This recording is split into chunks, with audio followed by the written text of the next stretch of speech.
Hay personas que van por la vida convencidas de no ser inteligentes. Suelen decir cosas como, es que yo no soy muy listo, o nunca se me dieron bien los estudios, o hay gente que nace con ello, y yo no soy uno de ellos. Y al decirlo, sienten un extraño consuelo porque, si la inteligencia es algo innato, su ausencia no es culpa tuya. Quedas eximido de toda responsabilidad. Ya no tienes que esforzarte. Pero esa es precisamente la mentira que mantiene a la mayoría en un letargo intelectual durante toda su vida. La inteligencia no es una cantidad fija que nos viene dada al nacer. No es un don repartido de forma desigual por la genética, la suerte o el colegio al que fuiste.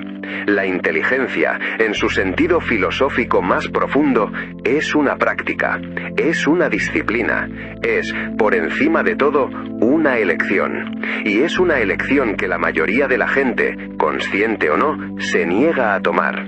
Los antiguos griegos tenían un concepto que llamaban eudaimonia.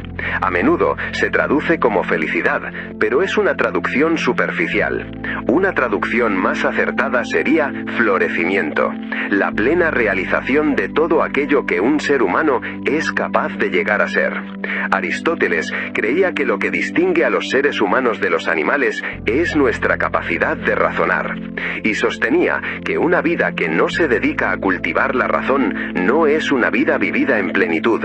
No se refería a la inteligencia académica, no hablaba de memorizar datos o aprobar exámenes, hablaba de algo mucho más exigente, el esfuerzo diario y deliberado de pensar con claridad, de cuestionar con profundidad y de comprender con sinceridad. Ese esfuerzo es la elección, y la mayoría de la gente nunca la hace. Pregúntate con sinceridad, ¿cuándo fue la última vez que te enfrentaste a una idea compleja y te negaste a abandonarla hasta que la entendiste? ¿Cuándo fue la última vez que leíste algo que desafiara de verdad tu forma de ver el mundo? ¿Cuándo fue la última vez que cambiaste de opinión sobre algo importante? No porque alguien te presionara, sino porque las pruebas y el razonamiento eran sencillamente mejores que tu creencia anterior. Si te cuesta responder a estas preguntas, no estás solo. Pero deberías aceptar esa incomodidad, porque la incomodidad es el principio del crecimiento intelectual. Schopenhauer escribió que el intelecto es invisible para quien no lo tiene. Lo que quería decir es esto: la persona que no piensa es incapaz de percibir la magnitud de su propia desidia intelectual. La ignorancia no duele, es un estado perfecto, sin fisuras, te envuelve sin que notes sus bordes. Y como no puedes sentir dónde empieza, asumes que no está ahí. La persona intelectualmente pasiva no sabe que lo es, simplemente cree que el mundo es, a grandes rasgos, tan complicado como se le presenta. Esta es quizás la condición más peligrosa en la que puede encontrarse un ser humano.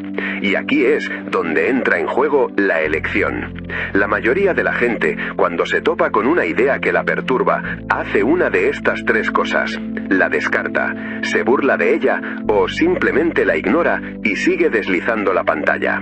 Estos no son actos de estupidez, son actos de protección. La mente, si no se la disciplina, busca la comodidad, busca la confirmación, construye muros alrededor de las creencias existentes y llama a esos muros sentido común. La persona inteligente, la que ha tomado la decisión, hace algo diferente, se detiene, se interesa, se pregunta: ¿y si esto fuera verdad? ¿Qué significaría? ¿Qué es lo que no estoy viendo? Esto se llama humildad intelectual, y es la cualidad más importante que distingue a las personas genuinamente inteligentes de las que simplemente tienen una gran confianza en sí mismas. La historia está llena de personas seguras de sí mismas, que estaban catastróficamente equivocadas. También está llena de pensadores discretos y humildes que lo cambiaron todo. La inteligencia también está profundamente conectada con la atención. Vivimos en una era que le ha declarado la guerra a nuestra atención. Cada plataforma, cada notificación, cada contenido diseñado por un algoritmo compite por atraerte, fragmentando nuestra concentración y entrenando a nuestra mente para leer en diagonal, en lugar de sumergirse en la lectura. Y una mente que solo se queda en la superficie no puede pensar en profundidad, solo puede reaccionar. El pensamiento profundo requiere quietud, requiere la voluntad de aburrirse, de sentarse con una pregunta que no tiene una respuesta inmediata, dejar que una idea respire y se desarrolle en tu mente antes de juzgarla. Esto es extraordinariamente difícil en el mundo moderno, y es precisamente por eso que es tan poco común, y por lo que aquellos que lo cultivan poseen una ventaja tan extraordinaria. El filósofo Blaise Pascal escribió una vez que todos los problemas de la humanidad se derivan de la incapacidad del hombre para sentarse tranquilamente en una habitación, a solas. Escribió esto en el siglo XVII. No podría haber imaginado el teléfono móvil, pero comprendió la inquietud fundamental de la mente indisciplinada con una precisión aterradora. Permítame ser directo en algo. Ser más inteligente no significa leer todos los libros de filosofía que se han escrito. No significa usar un vocabulario complejo o ganar discusiones. Esas son representaciones de la inteligencia, y las representaciones son enemigas de lo auténtico. La verdadera inteligencia reside en la calidad de tu pensamiento, no en su apariencia. Consiste en darte cuenta de que estás dando algo por sentado y cuestionarlo. Consiste en tardar más en llegar a una conclusión y ser más rápido en sentir curiosidad. Consiste en absorber ideas de diferentes disciplinas y observar los patrones que las conectan. Consiste en preguntar por qué, más a menudo de lo que preguntas qué. Una persona que lee mucho, que piensa despacio, que habla con cuidado y que mantiene sus creencias con flexibilidad es mucho más poderosa intelectualmente que la persona que es meramente rápida, ingeniosa o que tiene muchas credenciales. Y ahora, la parte más importante. Ya eres capaz de hacer todo esto. No una versión futura de ti. No un tú que ha hecho un curso, comprado un programa o corregido algún defecto. Tú, ahora mismo, posees la misma maquinaria cognitiva fundamental que los mayores pensadores de la historia de la humanidad. La diferencia entre tú y ellos no es la capacidad en bruto. La diferencia es lo que ellos eligieron hacer con sus mentes, cada día, durante años y décadas. Eligieron leer cuando era más fácil no hacerlo. Eligieron cuestionar cuando estar de acuerdo era más cómodo.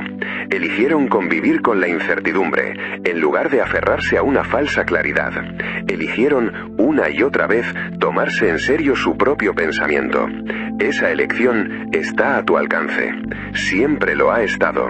La inteligencia no es algo que se tiene, es algo que se hace. Es un verbo disfrazado de sustantivo, y cada día o te acercas a ella o te alejas, a través de lo que lees, de lo que cuestionas, de lo que toleras en tu propia mente, y de lo que te niegas a aceptar sin examinarlo. La mayoría de la gente verá este vídeo, se sentirá inspirada durante unos minutos, y después volverá a hacer exactamente lo mismo que hacía antes. Ese es el camino cómodo, y no hay nada que juzgar en ello. Es profundamente humano. Pero algunos de vosotros sentiréis que algo cambia, un silencioso reconocimiento de que habéis estado flotando en la superficie de vuestra propia mente, y tomaréis una decisión diferente. Aristóteles creía que somos lo que hacemos repetidamente. La excelencia, por tanto, no es un acto, sino un hábito. Y lo mismo ocurre con la inteligencia. La pregunta no es si eres lo suficientemente inteligente. La pregunta es si estás lo suficientemente dispuesto. Y esa respuesta depende enteramente de ti.